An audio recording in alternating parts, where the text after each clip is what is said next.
सहना भवतु सहनौ भुनक्तु सह वीर्यं करवावहै तेजस्विनावधीतमस्तु मा विद्विषावहै। ओम शांति शांति शांतिः।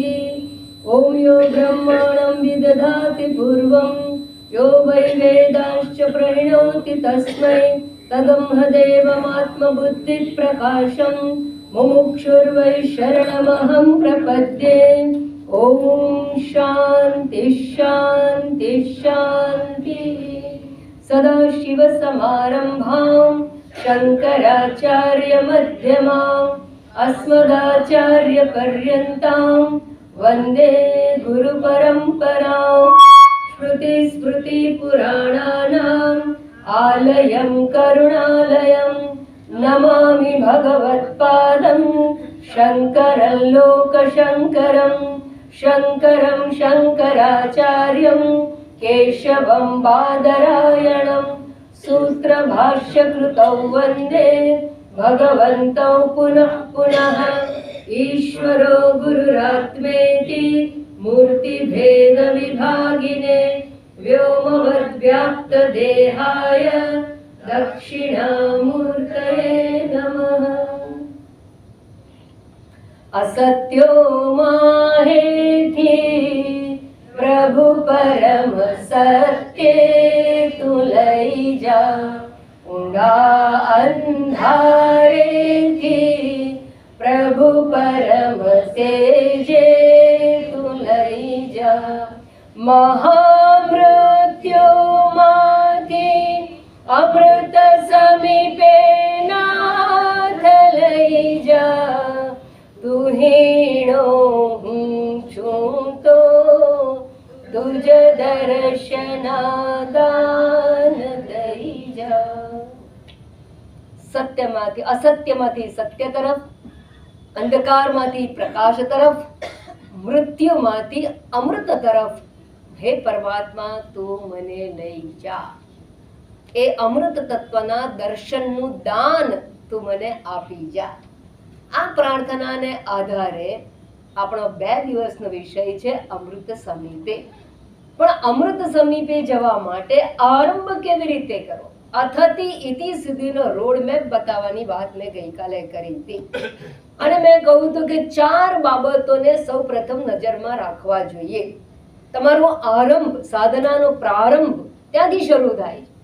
નંબર 1, જે કોઈ કર્મ કરીએ છીએ એમાં અધાર્મિક કર્મો હોય એને ઘટાડવા, વેદ અવિહિત કર્મોને ઘટાડવા, અને એ ન કરીએ તો પ્રાયશ્ચિત કરવાનો વખત ના આવે તો જીવનનો સમય બચી જાય। નંબર 1। બીજું, મોક્ષ માર્ગે અવરોધક કર્મો હોય એ પણ ઘટાડવા કે અથવા ન કરવા। નંબર 2, ધાર્મિક કર્મ ક્રિયાઓ વધારવા, કર્તવ્ય કર્મ વધારવા, ધાર્મિક કર્મ વધારવા। અને ધાર્મિક કર્મ અંતર્ગત મેં 5 યજ્ઞોની વાત પણ કરેલી હતી। વૈદિક રીતે અને સામાજિક દ્રષ્ટિકોણથી 5 યજ્ઞો કરવામાં આવે તો સ્વાભાવિક નિષ્કામ કર્મમય જીવન થઈ જાય। નિષ્કામ કર્મયોગ આ સ્વાભાવિક જીવનમાં આવી જાય। આપણી વૈદિક જીવન પદ્ધતિ એવી છે કે જેમાં પરમ લક્ષ્યને ધ્યાનમાં રાખીને આપણું જીવનની બધી જ જગ્યાએ, બધા પડાવે આપણને કર્તવ્ય કર્મ કરવાના કહેલા છે। એના ભાગ રૂપે આપણે એની વિચારણા કરી ચૂક્યા। નંબર 3, જીવન દરમિયાન જે કંઈ કર્મો કરીએ એ ઈશ્વરને અર્પણ કરીને કરવું, અને ઈશ્વરને અર્પણ કરીને કર્મ કરવું, અને સાથે સાથે જે કંઈ ફળ પ્રાપ્ત થાય એમાં પ્રસાદ બુદ્ધિ રાખવી। પ્રસાદનો જે દ્રષ્ટિકોણ છે, પ્રસાદની પરત્વે જે ભાવના છે એ ભાવનાથી પ્રત્યેક અનુભવોનો સ્વીકાર કરો। અને જીવનમાં મુખ્યત્વે 2 પ્રકારના અનુભવો હોય, સુખદ અનુભવો હોય અને દુઃખદ અનુભવો હોય। એ બંને પ્રકારના અનુભવોને ઈશ્વરનો પ્રસાદ માનીને સ્વીકારવા। આમ કરવાથી શું થાય છે તો આમ કરવાથી આને નિષ્કામ કર્મ યોગ કહેવામાં આવે, અને એમ કરવાથી ઈશ્વરાર્પિતમ નેચ્છયાકૃતમ ચિત્ત શોધકમ મુક્તિ સાધકમ, મોક્ષના માર્ગે પ્રવાસ થાય। આરંભ થઈ જાય છે. કેવી રીતે? તો કે આવી રીતે જીવન જીવવાથી પહેલું ચિત્તની શુદ્ધિ પ્રાપ્ત થાય. નંબર 2, જીવનની અંદર સેલ્ફ કોન્ફિડન્સ, સેલ્ફ રિસ્પેક્ટ વધતો જાય છે. કારણ કે વી કોન્ટ્રીબ્યુટ મોર દેન વી કન્ઝ્યુમ, અને માટે હંમેશા આપનારો હોય એ માણસ ઉપર હોય, એનું ગૌરવ વધે તો સેલ્ફ રિસ્પેક્ટ આપણું વધી જતું હોય છે. નંબર 2, મહાયજ્ઞો દ્વારા, 5 મહાયજ્ઞો દ્વારા સમાજમાં અને કુટુંબમાં એક સંવાદિતા જળવાય, મધુરતા જળવાય, એકત્વની ભાવના, બંધુત્વની ભાવના જળવાય, અને એવું થવાને પરિણામે માનસિક શાંતિ પણ વધતી જતી હોય છે, એક હાર્મની જળવાય છે. ઇકોલોજીકલ બેલેન્સ છે એ પણ સમાજની અંદર, વાતાવરણની અંદર, જગતમાં જાળવી શકીએ છીએ. ત્યારબાદ આધ્યાત્મિક ઉન્નતિ માટે ચિત્તની શુદ્ધિ થવાને પરિણામે, ચિત્ત શુદ્ધિ એટલે ચિત્તની અશુદ્ધિ 2 પ્રકારની છે, મુખ્યત્વે રાગ અને દ્વેષ, અને એની નિવૃત્તિ થવી એટલે વૈરાગ્યની પ્રાપ્તિ થવી. અને વૈરાગ્યની પ્રાપ્તિ થતાની સાથે વિવેક બુદ્ધિ કામ કરવા લાગે છે.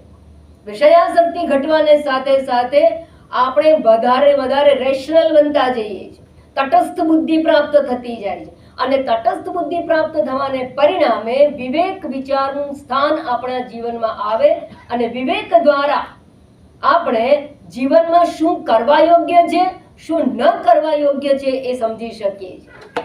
કામ્ય કર્મનો ત્યાગ થાય છે, અને કામ્ય કર્મની મર્યાદાનું ભાન થાય છે. આ બધું કરતા રહેવાથી શું થશે? ધીરે ધીરે કર્મની મર્યાદાનું ભાન થાય છે, અને કર્મની મર્યાદાનું ભાન થતા ન કર્મણા ન પ્રજાયા એવું જે ઉપનિષદ વાક્ય છે એ સમજાતાની સાથે કર્મોમાંથી મન ઉપરામ થાય છે. તો આ વસ્તુની પ્રાપ્તિ આપણને ધીરે ધીરે ક્રમાનુસાર પ્રાપ્ત થાય છે. એ વાત આપણે ગઈકાલે વિચારી ચૂક્યા હતા, અને એ સમજાતાની સાથે જ્યારે કર્મની મર્યાદા સમજાય છે ત્યારે અંતે હવે પ્રશ્ન જાગે છે, તો મારે જીવનમાં આગળ વધવા કરવું શું? કર્મ મર્યાદિત છે એટલે શું? તો કે કર્મ છે એ કરીએ ત્યાં સુધી ફળ આપે, જેવું કરીએ તેવું ફળ આપે, જે કરે તેને ફળ આપે, અને જ્યાં સુધી કરીએ ત્યાં સુધી ફળ આપે. જમીન ખેડતા રહીએ, બીજ રોપતા જઈએ તો પાક મળતો જાય, પણ ખેડવાનું બંધ કરીએ, રોપવાનું બંધ કરીએ તો મળે નહીં. અને એનું મર્યાદિત ફળ છે, ક્યાં સુધી આપણને પાક મળે? જે પાક મળે છે મર્યાદિત સમય માટે મળે છે. અને મારે આ બધા પ્રકારે કર્મ કરીને માનસિક શાંતિ, જ્યારે આ પ્રમાણે નિષ્કામ કર્મ યોગ જીવનમાં આવે તો જીવનની અંદર 3 વસ્તુની વૃદ્ધિ થાય છે. શેમાં વૃદ્ધિ થાય છે? તો કે માનસિક શાંતિ વધે છે, માનસિક સુખાકારી વધે છે, અને સાથે સાથે આત્મવિશ્વાસ વધે છે. અને 3 વસ્તુ ઘટે છે. કઈ 3 વસ્તુ ઘટે છે? તો માનસિક વિક્ષેપો ઘટે છે, વિક્ષેપની તીવ્રતા ઘટે છે, અને માનસિક વિક્ષેપ થયા હોય તો એમાંથી બહાર નીકળવાનો સમય ઘટે છે, રિકવરી પીરિયડ પણ ઘટી જાય છે. તો આ બધા લાભ થાય છે, પણ ક્યાં સુધી? જ્યાં સુધી નિષ્કામ કર્મ કરતા રહીશું ત્યાં સુધી.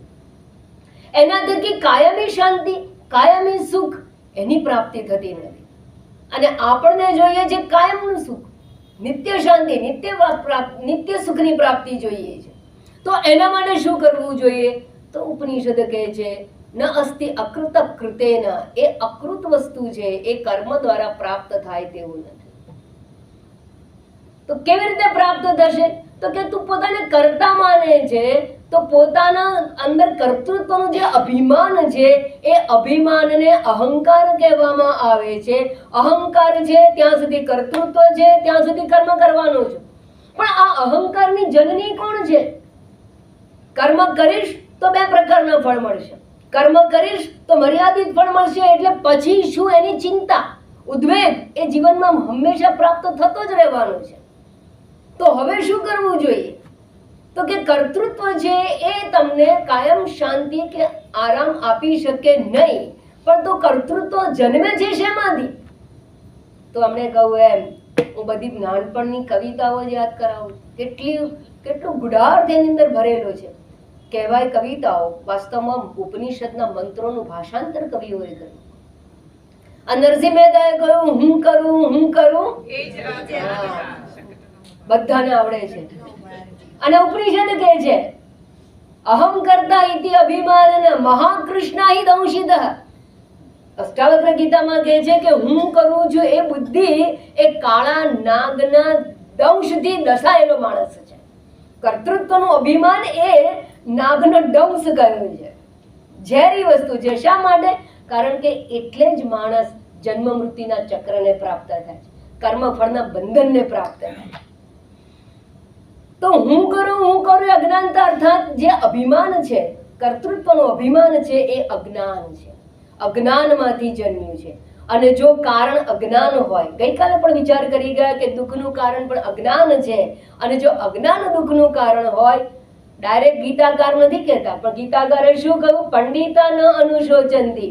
પંડિતો શોક નથી કરતા એટલે જ્ઞાની શોક નથી કરતા. એનો અર્થ કે શોક છે તે અજ્ઞાન છે, અજ્ઞાનીઓ શોક કરે છે. એટલે શોકનું કારણ અજ્ઞાન છે, અહંકારનું કારણ અજ્ઞાન છે, કર્મ બંધનનું કારણ અજ્ઞાન છે.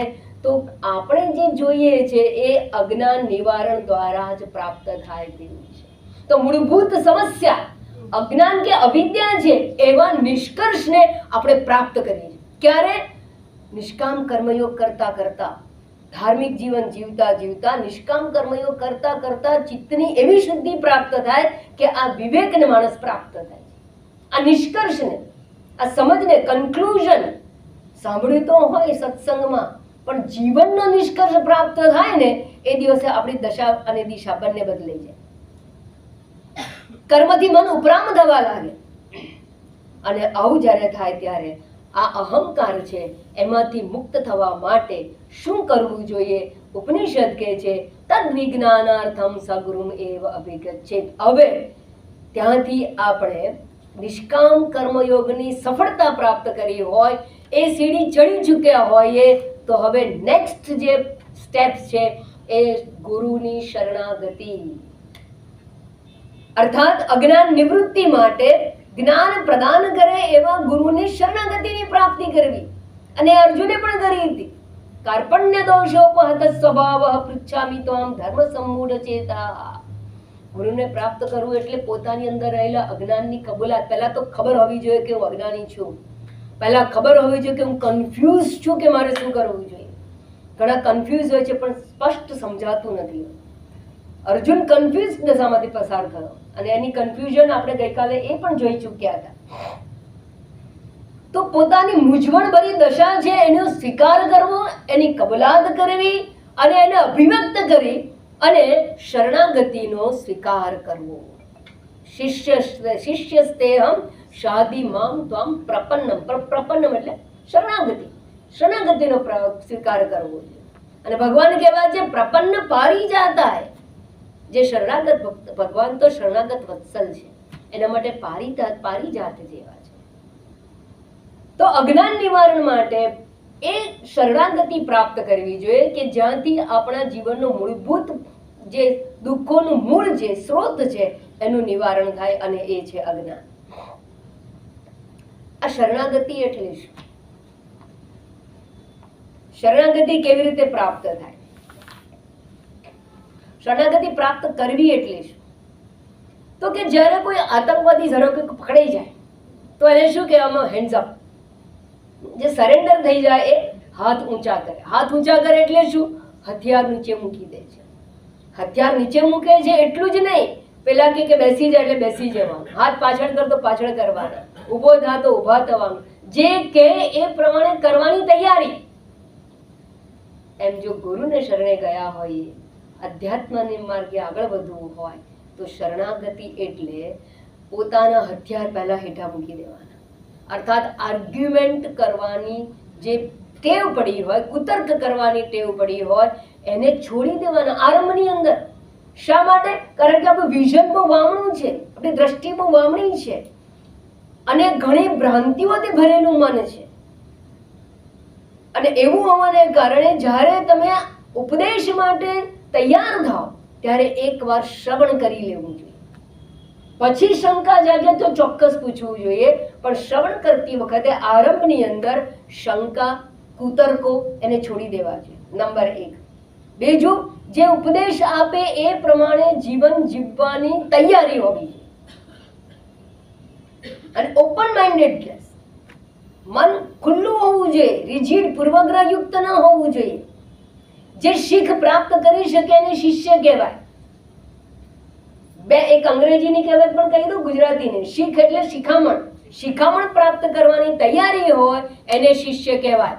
અને એવા શિષ્ય બનેલો આખો સંપ્રદાય છે આપણે ત્યાં, એને આપણે શીખ સંપ્રદાય કહીએ છીએ. એ શીખ ત્યાંથી શીખ લેવાની વાત છે. ગુરુ ગ્રંથ સાહેબ પાસેથી શીખ લે છે. પણ આજકાલ બધી જ જગ્યાએ સાપ ગયા ને લીસોટા રહ્યા છે, એટલે એ સમજાતું નથી. પણ શિખામણ પ્રાપ્ત કરવાની તૈયારી હોવી જોઈએ. અને જીવન કેવું હોય છે? Disciple is one who is discipline. જે શિસ્ત યુક્ત હોય એ શિષ્ય બનવાનો અધિકાર પ્રાપ્ત કરે. અને એવી તૈયારી સાથે ગુરુ પાસે જવું જોઈએ. અને એ પાસે જવાથી શું થાય છે? તો કે છે કે આપણી અંદર જે મૂળભૂત કારણ છે, એ મૂળભૂત કારણ અહંકાર છે. એ અહંકારની નાબૂદી થાય એ પ્રકારનું જ્ઞાન ગુરુ પાસેથી પ્રાપ્ત કરવું જોઈએ. અહંતા અને મમતા, આ બે આપણા તમામ પ્રકારના પ્રશ્નોનું મૂળ છે. દેહની અંદર અહંકાર છે અને દેહને સંબંધિત જે કંઈ છે એની પ્રત્યે આપણું મમત્વ છે. તો દેહ અહંતા અને ગેહે મમતા. અર્થાત શું? દેહમાં ઓનરશિપ, મારું શરીર, હું શરીર, ઓનરશિપ. અને દેહને સંદર્ભે મારા નામે જે કંઈ હોય, ફ્લેટ હોય, કાર હોય, જાયદાદ હોય, આપણી ચણસ હોય, અર્થાત દાગીના હોય, એ બધા શું કહેવાય? મારા નામે એફડી હોય, બેંક બેલેન્સ હોય, એ શું કહેવાય? એની અંદર મમત્વ, મારું છે. અને આ બે માંથી સમસ્યાઓ જન્મે છે. શું ખરેખર દેહ હું છું? દેહ મારો છે? વસ્તુ મારી છે? આરંભની અંદર જ્યારે ઈશ્વરને મધ્યનજર રાખીને નિષ્કામ કર્મ કરવામાં આવે ત્યારે યાદ રાખજો, નિષ્કામ કર્મ એ ભક્તિ માર્ગનું પહેલું પગથિયું છે. કાલે ભક્તિ વિશે તમે સમજવા. અને એમાં ઈશ્વરની શરણાગતિ છે. અને જો ઈશ્વરની શરણાગતિ છે તો સમજાવવું જોઈએ સૌથી પહેલા કે આ જે આખું વિશ્વ કોનું છે? તો કે પરમાત્માની રચના છે. સર્જનહાર ઈશ્વર છે. ઉત્પત્તિ જગતની પરમાત્માએ કરી છે. પોતાની માયા દ્વારા જગતને પ્રગટ કર્યું છે. તો પરમાત્માએ જો જગતની રચના કરી હોય તો જગતની કોઈ વસ્તુ મારી કેવી રીતે બની શકે? અરે ધરતીનો ટુકડો તો હતો આપણે જન્મ્યા પહેલા, આપણે ખાલી એને આપણા નામે કરીએ છીએ. ભ્રાંતિ આપણા નામે કરીએ છીએ. ભ્રાંતિ એટલા માટે કહું છું કે જ્યારે અહીંથી વિદાય લઈએ ત્યારે આપણી સાથે નથી આવતું. એ જ પ્રકારે આ શરીર પણ આપણું નથી, સર્વ કંઈ ઈશ્વરનું છે. ભક્તિનો પગથિયું નંબર 2. સર્વ કંઈ ઈશ્વરનું છે, મારું નથી. આ શરીર સહિત આ શરીર આપણને સારામાં સારી, ઉત્તમમાં ઉત્તમ બર્થડે ગિફ્ટ છે, given by Lord Almighty. પરમાત્માએ મનુષ્ય શરીર આપ્યું, ઉત્કૃષ્ટ શરીર આપ્યું, સર્વોચ્ચ યોનિ આપી છે આપણને. એ ભગવાન તરફથી મળેલી ભેટ છે. તમે કહેશો તમારા પૂર્વ કર્મના ફળને આધારે, પણ કર્મફળ આપે છે કોણ? પરમાત્મા. કર્મફળ દાતા ઈશ્વર છે. જગતનું નિયંત્રણ કરનારો પણ ઈશ્વર છે. જગતનું સર્જન કરનારો પણ ઈશ્વર છે. આવી સમજ દ્વારા મમત્વમાંથી મુક્ત થવું, અહંકારમાંથી મુક્ત થવું આરંભની અંદર. અને ઈશ્વરનું છે. તુભ્યમેવ સમર્પયેત ત્વદીય વસ્તુ ગોવિંદમ તુભ્યમેવ સમર્પયેત. બધું તારું જ છે અને હું તને સમર્પિત કરીને રહું છું. એવી ભાવના સાથે જીવન જીવવું જોઈએ. પગથિયું નંબર 2. અને એવું કરતા કરતા સમજાશે, ના હમ કરોમી ઈશ્વર મામ કારયત. હું કરતા નથી પણ ઈશ્વર મારા દ્વારા કરાવી રહ્યું છે. એ સમજ પણ પ્રાપ્ત થશે. અને એવું થતા કર્તૃત્વ અને ભોક્તૃત્વની જે પકડ છે મન ઉપર, મેં કહું મેપ આપું છું, હું ડિટેલમાં નથી જતી. એ પકડમાંથી મન મુક્ત થવાનો પ્રયત્ન કરશે. અને એવી જ્યારે દશા મનોદશા થશે ત્યારે ઉપનિષદના વાક્યોને આત્મસાત કરવા માટેની માનસિક તૈયારી, ક્ષમતા, તાકાત પ્રાપ્ત થશે. મનથી બધું પોતાનું માન્યું છે, મનથી જ છોડવાનું છે. એકવાર આ કદાચ દ્રષ્ટાંત તમને ખબર હશે, જનક રાજાનો. અને જનક રાજા જ્ઞાન પ્રાપ્તિ માટે ગુરુ પાસે ગયા. ભલભલા ગુરુ પાસે ગયા, કે ગુરુ વગર જ્ઞાન છે જ નહીં. ઉપનિષદ એવું નથી કે તમે વાંચી લો. ઉપનિષદ કહે છે શ્રવણ કરો, અને શ્રવણ ક્રિયા એવી છે કે કોઈ બોલે તો જ થાય. પઠિતવ્યમ નથી કહ્યું, પઠન કરી લો, વાંચી લો એવું નથી કહ્યું. શ્રોતવ્ય કહ્યું છે. આત્મા વા અરે દ્રષ્ટવ્ય શ્રોતવ્ય. તો શ્રવણ કરવાનું કહ્યું છે. શ્રવણ ત્યારે જ થાય જ્યારે કોઈ બોલે ત્યારે. અને જે બોલે એ ઉપદેષ્ટા છે, અને ઉપદેષ્ટા હોય એને ગુરુ કહેવામાં આવે, અને શ્રવણ કરે એને શ્રોતા કહેવાય, એને શિષ્ય કહેવામાં આવે છે. તો એ પ્રક્રિયા બે જણા વચ્ચે થાય છે. તો ગુરુ પાસે જનક રાજા પણ જતા, યાજ્ઞવલ્ક્ય ની પાસે જતા. યાજ્ઞવલ્ક્યજી એમના ગુરુ હતા. હંમેશા આપણા મઠો, આશ્રમો, મંદિરો એ ગામને પાદરે, ભાગોળે હોય, ભીડભાડથી મુક્ત હોય, એકાંત પ્રદેશમાં હોય, જેથી કરીને અધ્યયનમાં ખલેલ ના પડે અને શાંતિથી જીવન પોતાનું જીવી શકે. પોતાનું કર્મ કરવાનું હોય, જે પઠન પાઠન કરવાનું હોય એ કરી શકાય. હવે તો એ જગ્યાઓ જ રહી નથી. બધી જગ્યાઓ જંગલ જેવું રહ્યું જ નથી. વનમાં રહેનારા વનવાસીઓ રહ્યા જ નથી.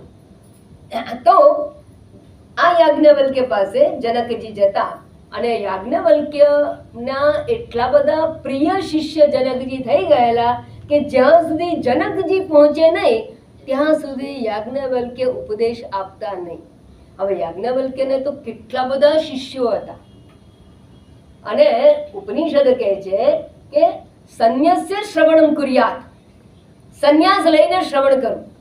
અર્થાત મારું છે એવો ભાવ છોડી દેવો. જો મારું હોય નહીં, પરમાત્માનું જ હોય, તો બધું જ ત્યાગીને, એટલે અહંકાર અને મમત્વનો ત્યાગ છે ને એ બાહ્ય રૂપે સંન્યાસ છે. એ ન થાય તો આંતર સંન્યાસ તો હોવો જ જોઈએ. અને એ જ્યારે સંન્યાસ લઈને શ્રવણ કરવા માટે કેટલાય લોકો આવ્યા, એમના શિષ્યો હતા. અને પહેલાના જમાનાના આશ્રમોની અંદર બે વસ્તુ બહુ સરસ હતી. ત્યાં ભોજનશાળા જેવું હતું નહીં. ત્યાં આગળ કોઈ દિવસ પ્લમ્બિંગનું કામ હોય નહીં.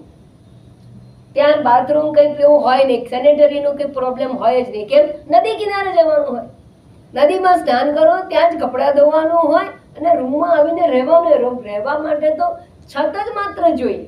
અધ્યયન અધ્યાપન માટે, ઠંડી ગરમી અને વરસાદથી બચવા માટેની રૂમ માત્ર જોઈએ. ભિક્ષા નિર્વાહ કરવાનું. હવે જ્યારે યાજ્ઞવલ્ક્ય છે એ રાહ જુએ છે એકવાર જનક રાજાની, અને જનક રાજાને આવતા થોડું મોડું થાય. એટલે હવે જે પેલા શિષ્યો હતા ને, બાબા આદમ સે યહી ચલતા હૈ. એ લોકોની અંદર અંદર પણ ઈર્ષા જાગી.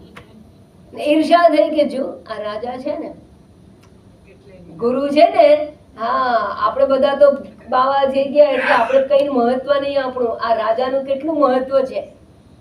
કારણ કે રાજાનું દાન આવે ત્યારે તો આશ્રમ ચાલતો હોય. એટલે આ બધા આ શિષ્યોએ અંદર અંદર અંદર આમ જોયું કે જો કે ને ચાલતું હોય, આમ અંદર ગુરુકુળમાં આવું ઘણું ચાલતું હોય. એકબીજાને આમ આંખો પકડતા હોય. એ જો રાહ જુએ છે, જો એમને પણ કેવી પડી છે પૈસાની, કેવી પડી છે આની. આપણી દ્રષ્ટિ હોય છે જગતમાં. યાજ્ઞવલ્ક્ય તો મહાન ગુરુ હતા. એમને તો ખબર પડી ગઈ. જનકજી આવ્યા, બેઠા અને પાઠ શરૂ કરે, મંત્ર શરૂ કરે, અને એકદમ જોયું તો નદી કિનારે આગ લાગીને આખા આગના ભડકા ચારે બાજુથી. તો દૂર દૂર બધે આગના ભડકા લાગ્યા, અને ભડકે બધું બળતું હતું. આખી મિથિલા નગરીની અંદર ભડકે ભડકા દેખાવા લાગ્યા. તો બધાએ જોયું કે આ તો ધુમાડો આવે છે, આગ લાગી છે. બધા શિષ્યો ઊભા થઈને દોડ્યા. ક્યાં? નદી કિનારે ધોતી સૂકવી હતી, એ ધોતી લેવા દોડ્યા બધા. ગંગે બળી જશે, પહેરીશું શું? એ ધોતી લેવા દોડ્યા. અને જનકજી આમ જ બેઠા હતા. બધા ધોતી લઈને પાછા આવ્યા. તો યાજ્ઞવલ્ક્યજી જનકને કહ્યું, આ મિથિલા ભડકે બળે છે. જનકજીએ ઉત્તર આપ્યો, મિથિલાયામ પ્રદીપ્તાયામ નમે દહ્યતિ કિંચન. મિથિલા ભડકે બળે છે, મારું કઈ બળતું નથી. મિથિલાના રાજા હોવા છતાં મિથિલા પ્રત્યે મમત્વની ભાવના નથી. જ્યારે પેલા સંન્યાસી થયેલા અને છતાં એક લંગોટીની અંદર પણ મમત્વની ભાવના, એટલે દોડવા લેવા માટે. વાસ્તવમાં યાજ્ઞવલ્ક્યજીએ પોતાના તપોબળથી આગના ભડકા દેખાડ્યા હતા. આગ લાગી નહોતી વાસ્તવમાં, પણ તપોબળથી એવું વાતાવરણ ઊભું કર્યું. અને જ્યારે આ વાત શિષ્યોએ જાણી ત્યારે શિષ્યોના મસ્તક છે એ શરમથી ઝૂકી ગયા. અર્થાત જનકજી એવા અધિકારી હતા, નિર્મોહી હતા, એટલે વિદેય નગરી કહેવાય. વૈદેહી વિદેય નગરી, અને જનકના પુત્રી વૈદેહી કહેવાયા. વિદેય એટલે દેહ રહિત, દેહ હોવા છતાં દેહાભિમાનથી મુક્ત એવા હોવાને કારણે વિદેય નગરીના રાજા કહેવાય. અને એવી ને એવી એક વાત છે, આ મહત્વની વાત કરી, એવી ને એવી ગુરુ પાસે જઈ અને અહંકારની નાબૂદી કરવાની જે હોય એવી એક વાત છે શુકદેવજી મહારાજ. શુકદેવજી મહારાજ કોના પુત્ર હતા? ભગવાન વેદવ્યાસના. તો ખબર જ હોય ને, વેદવ્યાસના પુત્ર શુકદેવજી જન્મ્યા ત્યારથી જ્ઞાની હતા, વૈરાગ્ય મૂર્તિ હતા, જન્મીને તરત ચાલવા માંડ્યા. બરાબર. અને પાછળ પાછળ એમને તો એ પોતે અનાસક્ત હતા શુકદેવજી, પણ વ્યાસજી પાછળ પાછળ જાય છે. ભાગવતમાં એવું વર્ણન છે કે વ્યાસજી પાછળ પાછળ જાય, હે પુત્ર હે પુત્ર કરતા કરતા જાય છે. એવા જે શુકદેવજીને વ્યાસજીએ જ્ઞાન પ્રાપ્તિ માટે જનકજી પાસે મોકલે. આપણે તો કહેવાય પારકીમાં કાનવીને, એવા બંને દાખલા ઉપનિષદોની અંદર છે કે ઉદ્દાલક મુનિએ પણ પોતાના પુત્ર શ્વેતકેતુને અન્ય ગુરુકુળમાં મોકલ્યા હતા, અને એવી રીતે આ વ્યાસજીએ પણ શુકદેવજીને જનકજી પાસે મોકલ્યા. હવે જ્ઞાન સંપાદન, જ્ઞાની તો હતા તો શેના માટે મોકલ્યા? થપ્પો મરાવા. જ્ઞાન જે એ સત્ય છે, એને એ જ સત્ય છે, એને જ જ્ઞાન કહેવાય, એને જ મોક્ષ કહેવાય, એને મુક્તિ કહેવાય, એને આત્મ સાક્ષાત્કાર કહેવાય. એવો થપ્પો લગાવવા માટે જનકજીને પાસે એમને મોકલ્યા હતા. એની ઘણી બધી વાતો છે, પણ આની એક વાત કરું. જ્યારે જ્ઞાન આપી દેવામાં આવે તો આપણે ત્યાં પરંપરા શું કહે છે કે ગુરુકુળમાંથી જ્યારે પરત થઈએ, ગુરુ પાસે જ્ઞાન લીધું હોય તો જ્યારે અંતિમ દિવસ આવે, એ પાછા વળવાનો જે દિવસ આવે એ દિવસે ગુરુ દક્ષિણા આપવામાં આવે છે. હવે ગુરુ દક્ષિણાનો દિવસ આવ્યો એટલે શુકદેવજી જનકજીને કહે છે કે મારે આપણે ગુરુ દક્ષિણા આપવી છે, હું આપણે ગુરુ દક્ષિણામાં શું આપું? જનકજી કહે છે કે આપ મારે ત્યાં શિષ્ય રૂપે આવ્યા એ મારું અહોભાગ્ય, મારું સદભાગ્ય છે. તમે મને મહાન કર્યો છે, માટે તમારી પાસેથી મારે કંઈ જોઈતું નથી, કંઈ લેવું નથી. છતાં પણ પરંપરાને ધ્યાનમાં રાખીને શુકદેવજી કહે છે કે જો હું એ પરંપરાનું અનુસરણ ન કરું તો મારા પક્ષે દોષ કહેવાય, માટે મારે તમને ગુરુ દક્ષિણા આપવી જ છે. બહુ કહું જનકજીને, જનકજી ના પાડે છે અને છતાં આગ્રહ રાખવામાં આવે છે. એટલે જનકજી કહે છે શુકદેવજીને, સારું એમ કરો, જગતમાંથી જે નકામી વસ્તુ હોય ને એ મને આપો, નિરર્થક નકામી વસ્તુ હોય એ મને લાવીને આપો. ઓહો, શુકદેવજીને થયું અરે કઈ વાંધો નહીં, આટલું જ આપવાનું છે, હમણાં જઈને લઈ આવો. એ કેટલું અઘરું હતું એ તો પછી ખબર પડી. એ ગયા લેવા માટે. પહેલું ધૂળ લેવી, માટી લીધી તો માટીને વાચા ફૂટી.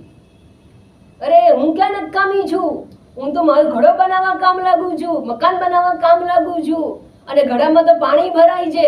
હું નિરર્થક વસ્તુ નથી, નકામી વસ્તુ નથી, મારું પણ મૂલ્ય છે. શુકદેવજીને તો વાત તો સાચી છે, મૂકી દીધી. આગળ ગયા તો પાંદડા અને લાકડા પડ્યા હતા એ લેવા ગયા, કચરો લેવા ગયા, કચરો પડ્યો હતો એટલે એ કચરાને પણ વાચા ફૂટી. અરે હું તો ઈંધણમાં કામ લાગુ છું, સૌથી પહેલા મને જ બાળવામાં આવે છે, પછી લાકડા પડે છે. સીધા લાકડા નથી પડતા, તો હું પણ ઈંધણ માટે કામ લાગુ છું, એટલું જ નહીં ખાતર માટે પણ કામ લાગુ છું. તેને છોડી દીધું. પથરા લઈ આવું તો પથરા કે હું તો મંદિર બનાવવા કામ લાગુ છું, હું પણ મકાન બનાવવા કામ લાગુ છું. હું ક્યાં નિરર્ધક છું? પત્રો છોડી દીધો. તો આગળ ગયા તો ઉકરડો આવ્યો. ઉકરડાની અંદર વિષ્ઠા હતી. એટલે સુખદેવજીને થયું બધું તો કામનું, આ તો નકામું છે ને, એટલે એમણે વિષ્ઠા એક પાત્રમાં લીધી અને પર્ણમાં લઈને તો વિષ્ઠાને વાંચા ફૂટી. અરે હું તો ખાતર બનવા કામ લાવું છું અને તમે મને નકામી ગણો છો. મારે નકામી, તમે પેલા આહાર લીધો ત્યારે હું કામ ન હતો, મને આ વિષ્ઠા બનાવી કોણે? મારું હવું રૂપ બનાવ્યું તમે લોકોએ, અને હવે હું છતાં પણ તમને ખાતર તરીકે ઉપયોગી દઉં છું. મને પણ કેવી રીતે તમે નકામી ગણો છો? છોડી દીધું. ફરતા ફરતા ફરતા બધે ફર્યા, એક પણ વસ્તુ એમને નકામી દેખાઈ નહીં. પછી હતાશ થઈને એ પાછા આવે છે. પાછા જેવા જનકના દરબારમાં જાય છે અને એમણે જનકજીને પગે લાગીને કહ્યું કે ગુરુદેવ, હું બધી નકામી વસ્તુ શોધવા માટે મથ્યો, પણ મને સમજાઈ ગયું કે નકામામાં નકામી વસ્તુ એક જ છે, અને એ જે મારી પાસે છે કે હું તમને કંઈક આપું, આ અહંકાર એ નકામો અને નિરર્થક છે, અને એ નિરર્થક વસ્તુ હું આપને સમર્પિત કરું છું. તો જનકજી એમની પાસેથી શું માંગે? નકામી વસ્તુ. નકામી વસ્તુ માત્ર અહંકાર છે. એ જ બધા પાપ મૂળ અભિમાન, એ તો પાપનું મૂળ છે, સંસાર ચક્રની અંદર આપણને પાડનાર છે. તો આ અહંકારનું જે સમર્પણ કરવું એને સાચી શરણાગતિ કહેવામાં આવે છે.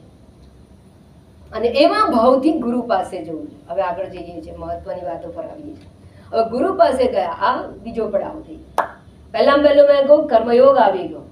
કર્મયોગ દ્વારા સાધન ચતુષ્ટય આવ્યું. ત્યારબાદ ગુરુ ઉપશક્તિ આવી ગઈ.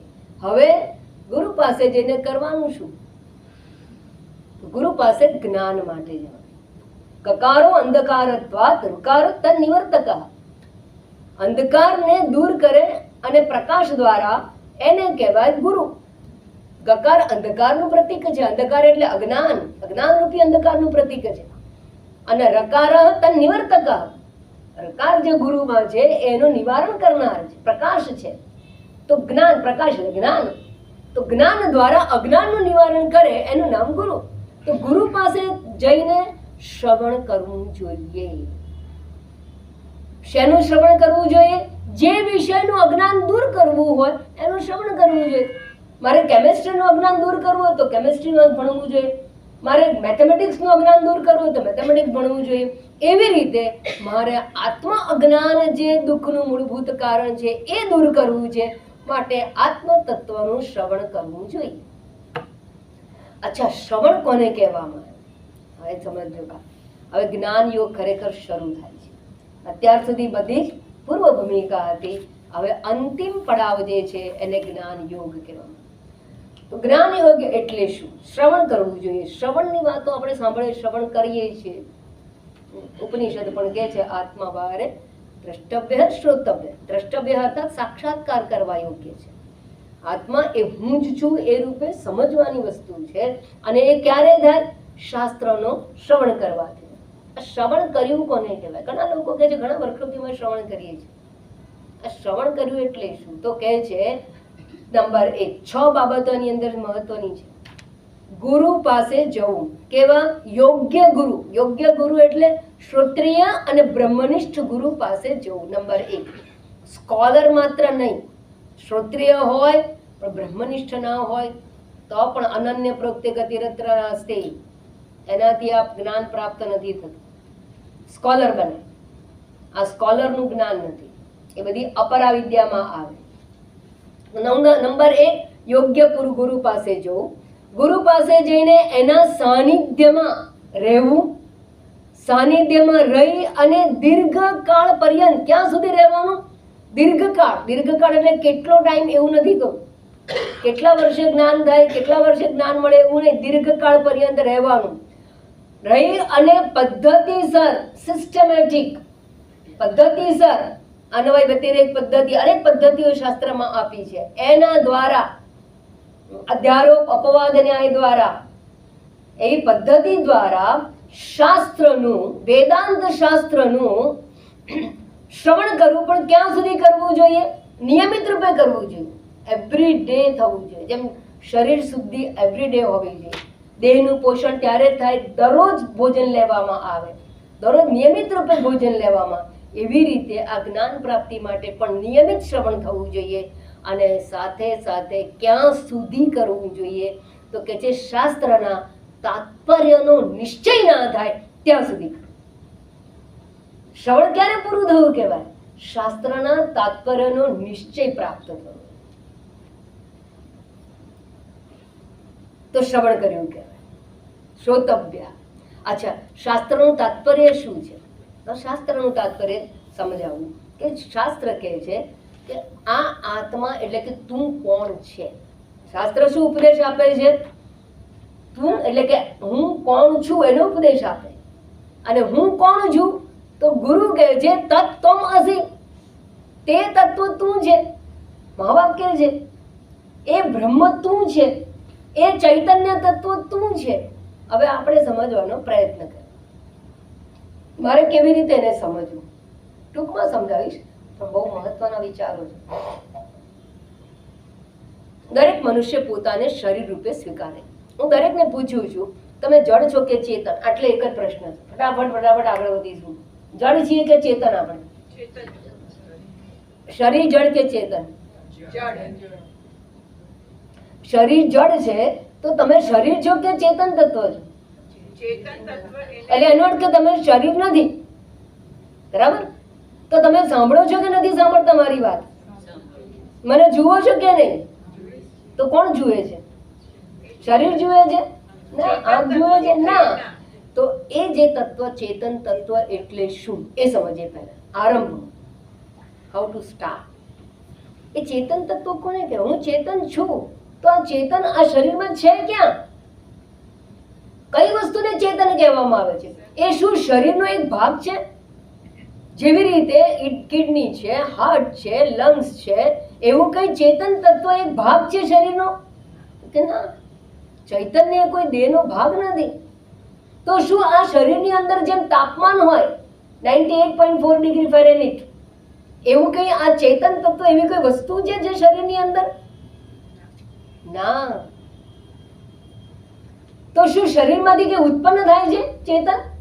બધી વસ્તુ ભેગી થાય. જેવી રીતે કે પાન ખાઓ તો કાથો, ચૂનો અને પાન ભેગા થાય તો શું ઉત્પન્ન થાય? લાલ રંગ. મોઢું લાલ થઈ જાય ને. આમાં કાથો લાલ નથી, ચૂનો લાલ નથી, પાન લીલું છે, પણ રંગ કેવો મળે છે? લાલ. એવી રીતે પંચમહાભૂતનું પૂતળું એવું આ શરીર છે. શું પંચમહાભૂત ભેગા થવાને કારણે ચૈતન્ય તત્વ ઉત્પન્ન થાય છે? ના. તો ચૈતન્ય શું છે? તો કે જે એ ચૈતન્ય આત્મા શરીરમાં છે, અંદર અને બહાર બધે જ છે, છતાં પોતે સ્વતંત્ર સત્તા ધરાવે છે. જો આપણી ઓળખ આપું છું, ઓળખવાનો પ્રયત્ન કરજો મારા શબ્દો દ્વારા. હું જો ચેતન છું તો ચેતન તત્વ એટલે શરીરમાં હોવા છતાં શરીરથી ભિન્ન છે, શરીરથી અલિપ્ત છે, અસંગ છે અને સ્વતંત્ર સત્તા છે. કોના જેવી વાત છે? આ શું છે? આ શું છે? આપણે હંમેશા આવું જ યાદ રાખીએ. આ ચશ્મા છે. ચશ્મા છે એવું કહ્યું કોણે? કેવી રીતે ખબર પડી ચશ્મા છે? In presence of light. પ્રકાશ છે ને, આવી ગયા ના, પ્રકાશ છે તો ચશ્મા દેખાય છે. તો તમે જ્યારે આખો જે ચશ્મા છે, તમે ચશ્મા છે અને પ્રકાશને ઉપેક્ષિત કરો છો, એને નિગ્લેક્ટ કરો છો. But you perceive both light and spectacles. બંને તમે જુઓ છો. In fact in presence of light you can perceive this spectacles. એવી રીતે ચૈતન્યની હાજરીમાં શરીરનું ભાન થાય છે, પણ આપણે ચેતનને ભૂલી જઈએ છીએ ને શરીર છે એવું કહીએ છીએ અને હું શરીર છે એવું માનીએ છીએ. હવે આ પ્રકાશને અને ચશ્માને કેટલો સંબંધ છે? સર્વત્ર છે, ચશ્માની અંદર બધે જ છે, ઓતપ્રોત આજુબાજુ બધે જ છે, છતાં પણ પ્રકાશની આ ચશ્માથી સ્વતંત્ર સત્તા છે, જુદી સત્તા છે. સંબંધ કેટલો છે? પ્રકાશને અને ચશ્માને સંબંધ કેટલો છે? જેવો સંબંધ પ્રકાશને અને ચશ્માને છે એવો જ સંબંધ ચૈતન્યને અને આ સ્થૂળ દેહને છે. કોઈ સંબંધ નથી. હોવા છતાં પણ કોઈ સંબંધ નથી. ઇન્ડિફરન્ટ નથી. પ્રકાશ અહીંયા છે, ચશ્મા અહીંયા, એવું નથી. એવી રીતે ચેતન પણ અહીંયા છે, આત્મા અહીંયા છે, શરીર અહીંયા છે, એવું નથી. શરીરમાં હોવા છતાં પણ શરીરથી બિલકુલ અલિપ્ત અને અસંગ છે. એનો અર્થ એ થયો કે આ જે ચશ્મા છે એ જો તૂટી જાય, ધારો કે દાંડીઓ તૂટી ગઈ, નહીં તોડું કારણ કે મારે કામ દાંડીઓ તૂટી ગઈ તો શું પ્રકાશ તૂટી જશે? ના. ચશ્માનો નાશ થવા છતાં પ્રકાશનો નાશ થતો નથી. એવી રીતે દેહનો નાશ થવા છતાં ચૈતન્યનો નાશ થતો નથી.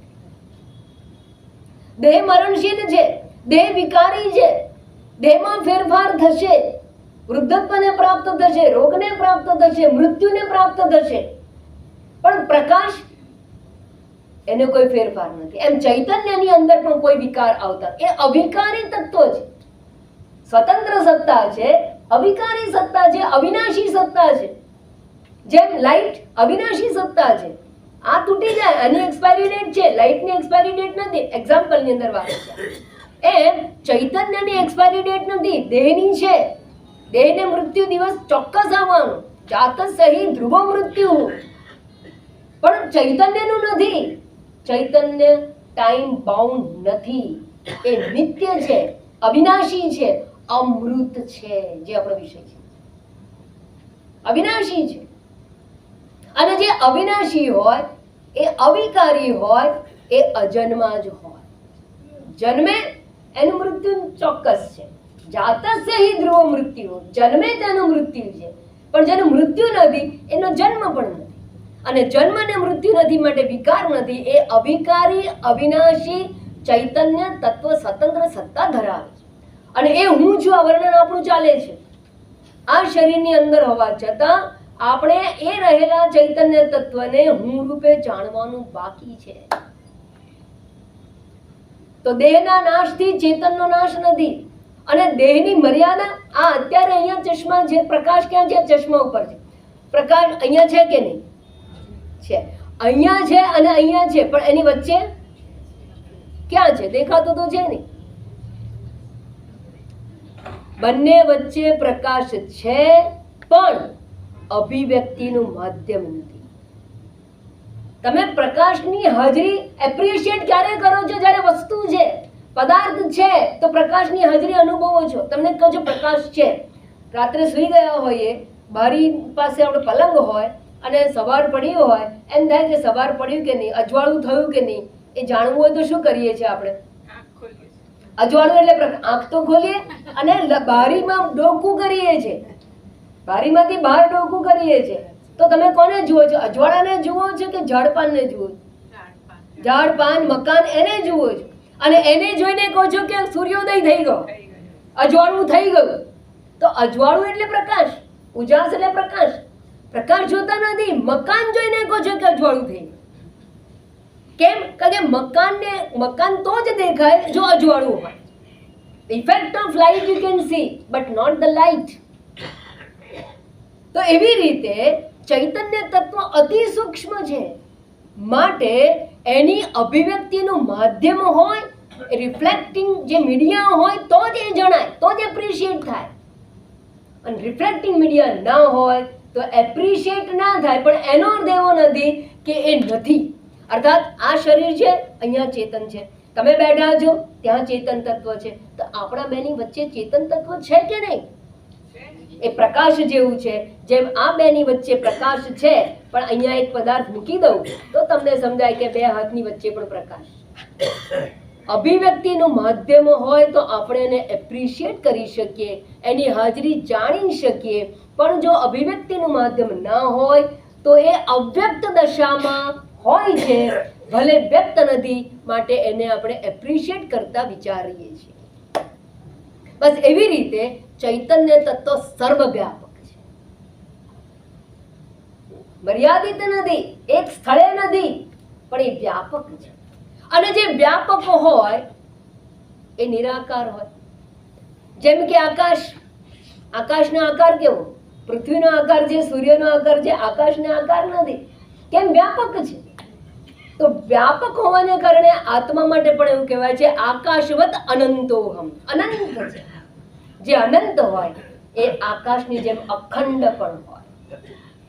ઘટાકાશ બટાકાશ બોલાય પણ એને ખંડ નથી, અખંડ તત્વ છે. જો આ આપણું વર્ણન છે, આપણી ઓળખ છે. આપણે છે ને આ બધું સાંભળીને કોઠે પાડી દીધું છે.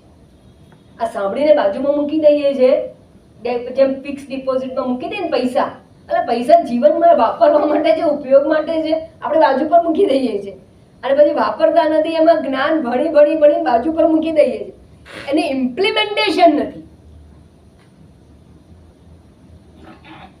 એની બહુ જરૂર છે. તો તાત્પર્યમાં આ આત્મા આકાશવત અનંત છે, નિરાકાર છે, અવિનાશી છે, અજન્મા છે, વ્યાપક હોવાને કારણે એક છે. સૂર્ય કેટલા? સૂર્ય તારો છે. તારા કેટલા? અનેક.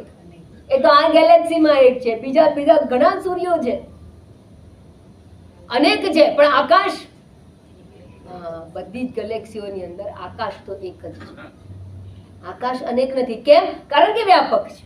જે વ્યાપક હોય એ એક હોય, અને જે એક અખંડ વ્યાપક હોય, અમર્યાદિત હોય, એ પૂર્ણ હોય. એને લિમિટ કરનાર બીજી કોઈ વસ્તુ નથી. બીજી વસ્તુ હોય તો વ્યાપક ન કહેવાય. અને એવું જે છે એને, એ વ્યાપક તત્વને યો વૈ ભૂમા તત્સુખમ, પૂર્ણ છે ત્યાં સુખ છે, અપૂર્ણતા છે ત્યાં દુઃખ છે. wherever there is feeling of incompleteness, there is always misery. પણ જ્યારે આપણે કહીએ હું પૂર્ણ છું, બધું જ મારી પાસે છે, તો આનંદ અને આનંદ હોય છે. યો વૈ ભૂમા તત્સુખમ.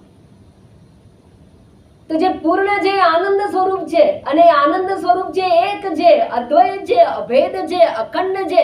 અખંડ આનંદ સ્વરૂપ આ ચૈતન્ય તત્વ છે, અને એ અખંડ આનંદ, પૂર્ણ આનંદ, અદ્વિતીય આનંદ, નિરાકાર આનંદ સ્વરૂપ જે તત્વ છે એ હું છું.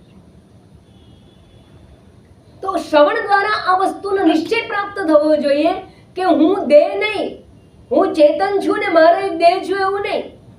પણ જે ચેતન છે એને એ આ દેહને ચેતન બંધુ કરે છે. અને ચેતનમાં તો ઘણા, ચૈતન્ય તો ઘણા દેહને ચેતન બંધુ કરે. તો આપણું જ્ઞાન જ્યારે પ્રાપ્ત થાય, શ્રવણ પ્રાપ્ત થાય, ત્યારે હવે શું કરવાનું હોય? You have to shift your eye from mortal to immortal. મરણશીલ શરીર છે, મર્યાદિત શરીર છે, વિકારી શરીર છે, જડ શરીર છે. અને જો હું ચૈતન્ય છું તો હું શરીરથી ભિન્ન છું, અમર્યાદિત છું, એક છું, અદ્વિતીય છું, પૂર્ણ છું. એ નિષ્કર્ષને પ્રાપ્ત થવું જોઈએ. તો આ શાસ્ત્રનો નિષ્કર્ષ છે. અને એમાં જગતની અંદર સૌથી પહેલા આરંભની અંદર વિવેક વિચાર કરવામાં આવે તો એ પણ સમજવાનું કે બે જ વસ્તુ છે. જ્યારે હું નિષ્કામ કર્મ કરતી હતી ત્યારે મારી દ્રષ્ટિની અંદર ત્રણ વસ્તુ હતી. એક હું કર્મની કરતા, પછી ભલે નિષ્કામ કર્મ હોય પણ કરતા તો છું. એ વખતે કર્મ આ જગતમાં કરું છું, નિષ્કામ કર્મ જનસેવા પ્રભુ સેવા સમજીને કરું છું, તો જગત પણ છે જે કર્મ ભૂમિ છે, અને જગત નિયંતા છે જે કર્મનું ફળ આપે છે. અને મારે કર્મની વાસના ના હોય કર્મ કરતી વખતે તો ચિત્ત સિદ્ધિરૂપી પણ ફળ તો મળે જ છે. પુણ્ય ઉપાર્જન તો કરીએ જ છીએ, ભલે મારે ન જોઈતું હોય તો પરમાત્મા મને ચિત્ત શુદ્ધિરૂપી ફળ આપે છે. તો જ્યારે કર્મયોગ કરો છો ત્યારે ઈશ્વર છે, જગત છે, અને હું કરતા જીવાત્મા છું. પણ જ્યારે તમે જ્ઞાન માર્ગમાં આવો છો ત્યારે માત્ર બે જ વસ્તુ છે, એક ચૈતન્ય તત્વ અને એક જડ તત્વ, એક આત્મા અને એક અનાત્મા, એક દ્રષ્ટા અને એક દ્રશ્ય, એક જ્ઞાતા અને એક જ્ઞેય. That is binary format. એ છે જ નહીં. કેટલી વસ્તુ છે? બે જ વસ્તુ છે આરંભની અંદર. અને બે વસ્તુ છે એવું સમજાય ત્યાર પછી સમજાય કે આ બીજી વસ્તુ છે એ છે શું.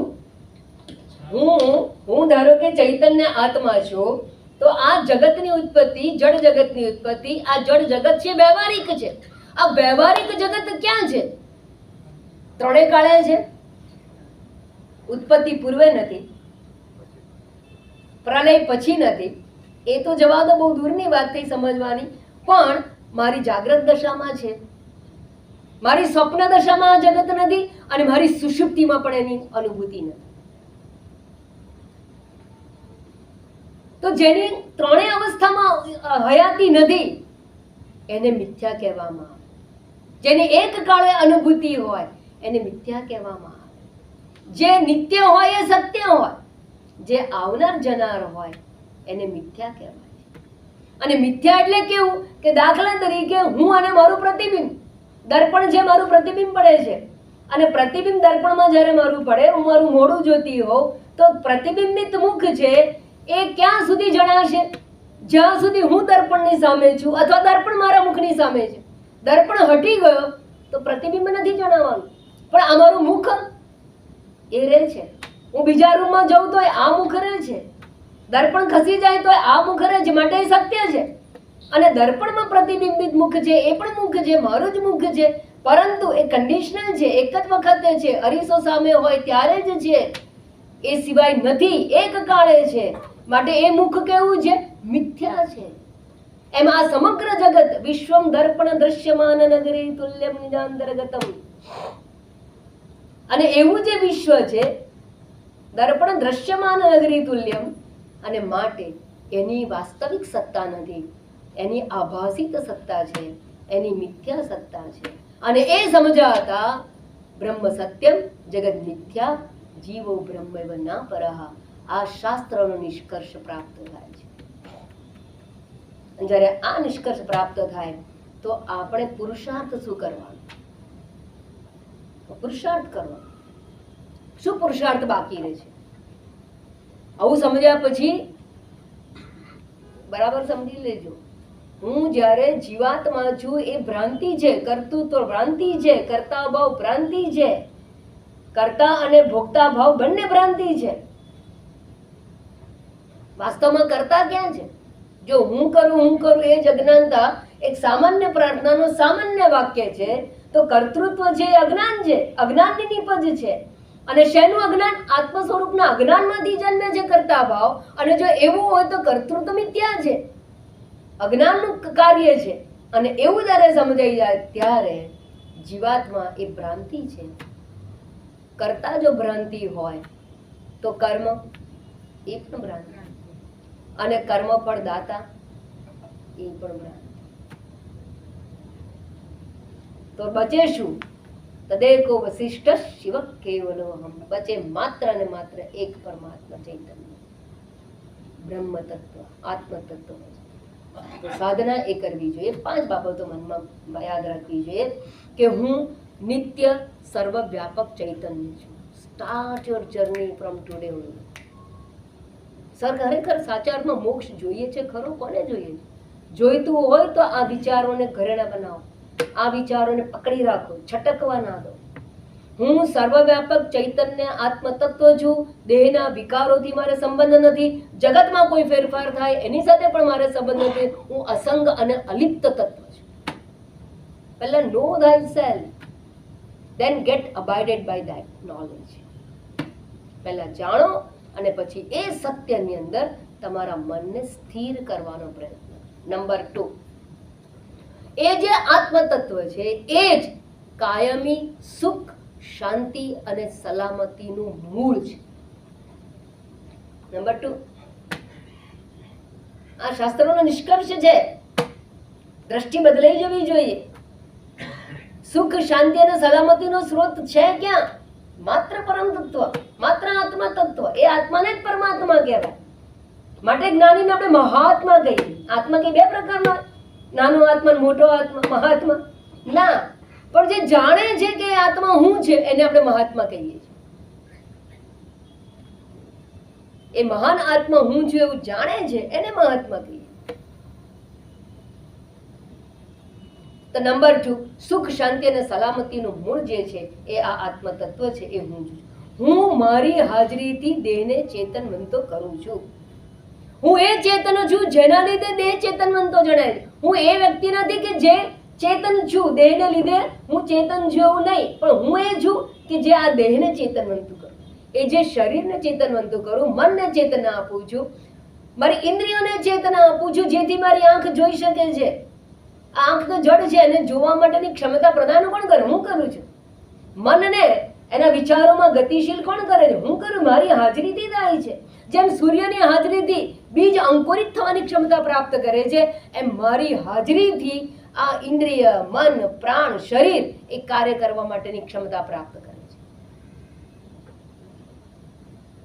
નૈવ કિંચિત કરોમિ, હું કઈ કરતો નથી.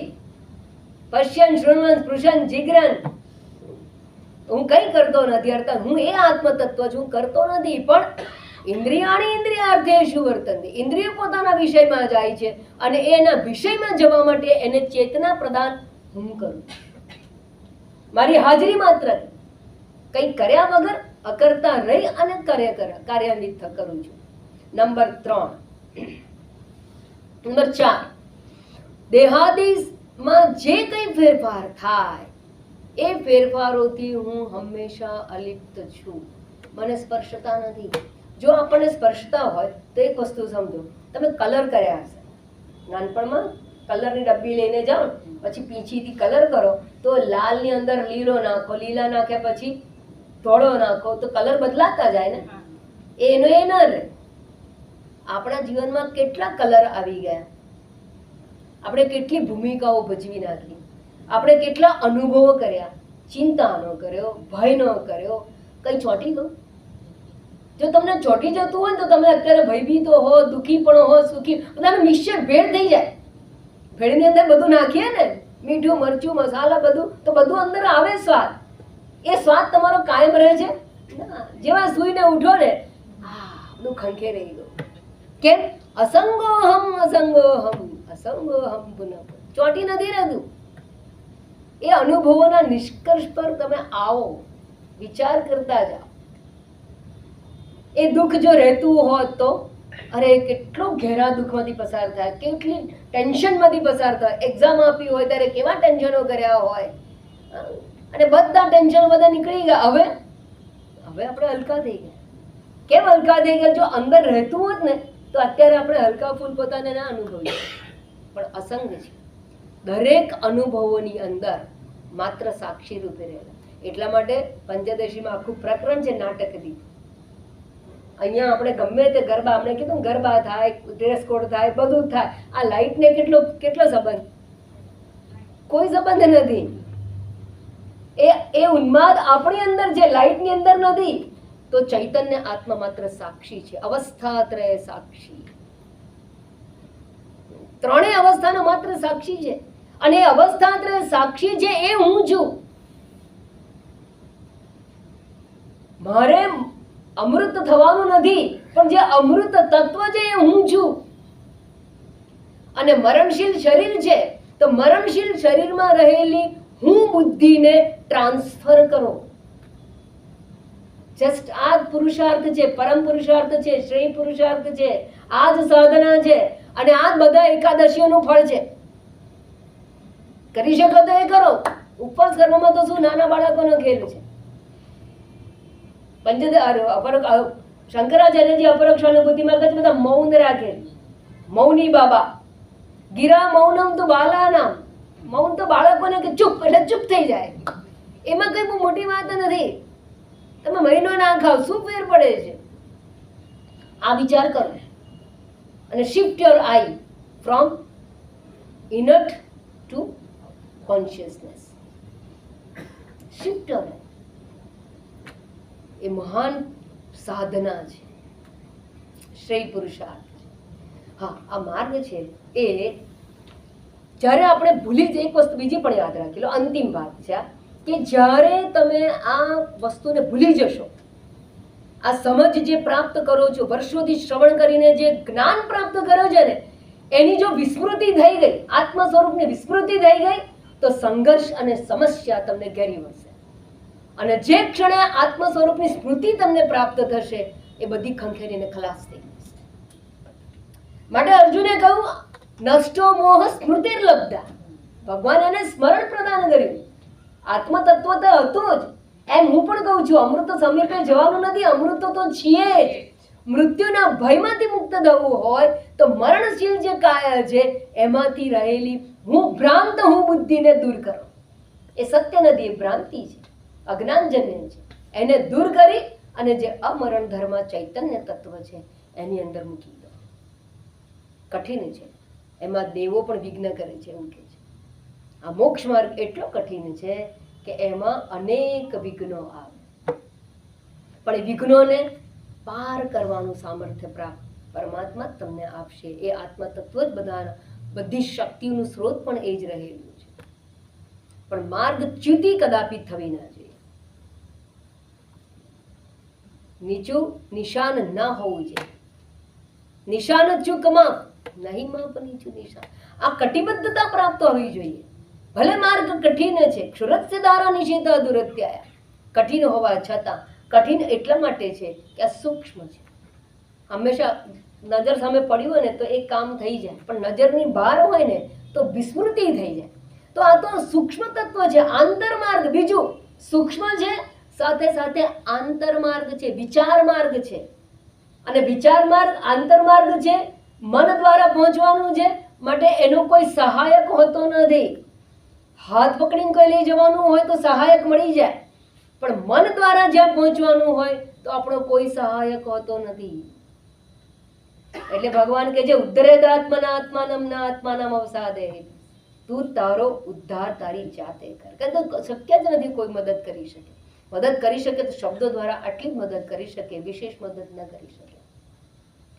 તો કટિબદ્ધતા પ્રાપ્ત કરવી જોઈએ. ચેલેન્જીસ આવે એને પાર કરવાની તૈયારી રાખવી જોઈએ. એટલે મેં આગળ કહ્યું હતું કે ધીરજ જોઈએ, ખંત જોઈએ, શ્રદ્ધા જોઈએ, ભક્તિ જોઈએ. અને આ બધું જ જો આપણી પાસે હશે તો એ સત્વગુણ મન છે એ આપણને આત્મ તત્વ તરફ લઈ જઈ શકશે. ખાસ કહેવું છે, કેવું છે, ચડી છાતી પર ઘડશે, હથોડા અંગ પર પડશે.